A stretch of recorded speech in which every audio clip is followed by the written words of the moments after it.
when you practice the pouring, you recognize that whatever you sow, you shall also reap.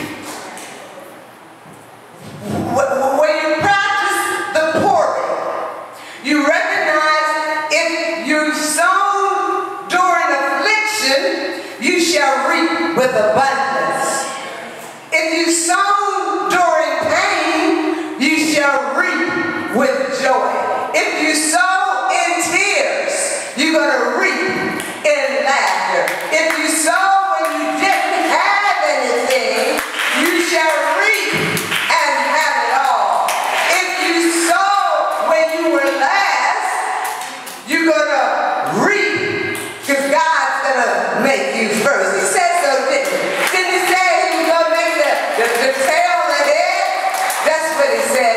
If you sow during your time of darkness, you shall reap during the light. Why? Because what God has for you is for you. And can nobody, I don't care what they say, I don't care what they do, I don't care what they don't say that they should say, I don't care what they don't do that they should do. What God has for you, they can't stop it because it's for you. Somebody say it's for me. Somebody say what God has for me is for me. And I'm going to practice pouring so that I shall reap what God has for me.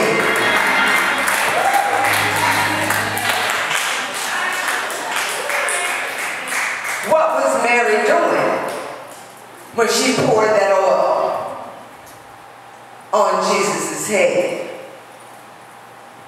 In a sense, what she was doing was worship.